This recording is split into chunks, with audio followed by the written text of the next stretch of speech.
Authorities now say the suspect was shot and killed by a Border Patrol tactical unit officer roughly 40 minutes to an hour after entering the school.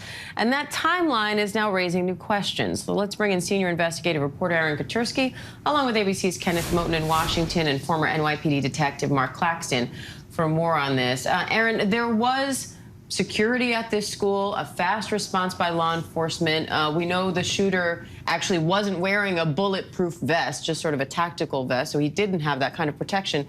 So why did it take this long to take him out? There are two separate parts of the equation here. One, Diane, is the response by law enforcement outside the school. We know the gunman had shot his grandmother and then had crashed a car outside Robb Elementary School. The first question is, why was the school not immediately put into lockdown? How many times have we heard of any kind of violent crime occurring anywhere near a school? The school is automatically notified and generally locked down. So that's one question. The second is, what did the responding police officers there do? We heard state police officials say they confronted the gunman, but there was no apparent attempt to fire at him.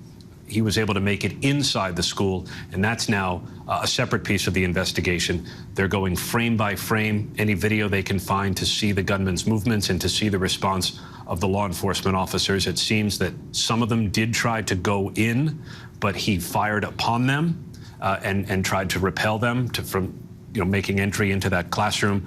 And we understand that it's certainly possible that the deaths of the children and the two teachers may have happened in the first minutes of the 40.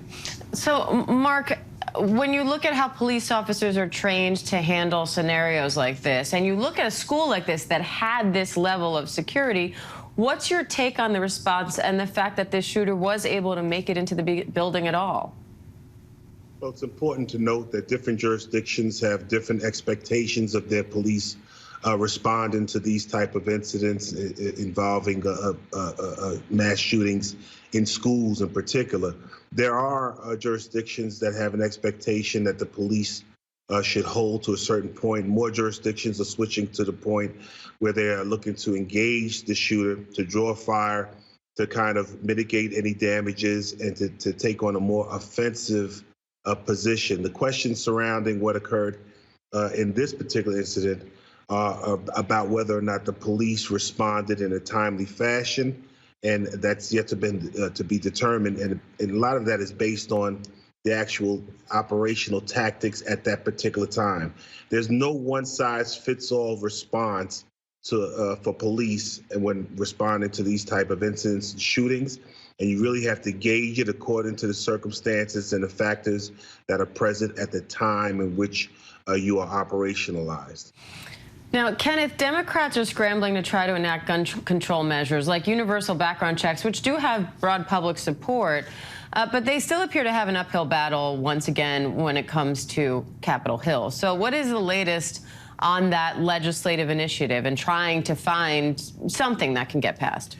Yeah, Diane, a lot of talk on Capitol Hill, a lot of backroom conversations that are being had, but it's a lot of, I can tell you that while there's a lot of flurry on it, happening on Capitol Hill, it's all going nowhere fast because we know that Democrats are calling for federal reform on gun reform legislation, but it's an uphill challenge to get those Republicans on board. They are not budging on this. There hasn't been any type of major gun reform legislation that's happened on Capitol Hill in nearly 30 years. 86% of Americans support a red flag law that temporarily takes guns away from people deemed to be dangerous. A vast majority support expanded background checks. Senator Chris Murphy, the Democrat from Connecticut, where that Sandy Hook massacre happened, he's working with GOP Senator Susan Collins as he leads bipartisan talks.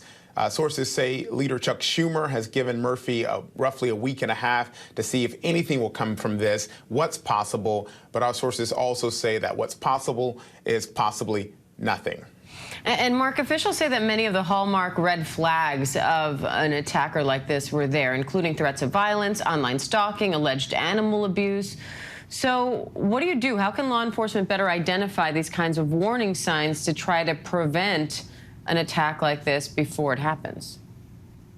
Oftentimes in these school settings, there are counselors and professionals, social services professionals along with the school administration, who are actively engaged in making assessments of student behavior, making threat assessments for those students within the school. Outside of the school environment, it really is heavily reliant on law enforcement if they have prior experience or prior contact with this particular individual. If they had some sort of information or intelligence that there was a clear threat, then they would, have a more active role in it. But, law enforcement's position really is to mitigate and minimize the loss of life in these situations. And anything additional to that is in fact extra. All right. Aaron Katersky, Kenneth Moten, Mark Claxton, thank you all. Hi, everyone. George Stephanopoulos here. Thanks for checking out the ABC News YouTube channel. If you'd like to get more videos, show highlights, and watch live event coverage, click on the right over here to subscribe to our channel. And don't forget to download the ABC News app for breaking news alerts. Thanks for watching.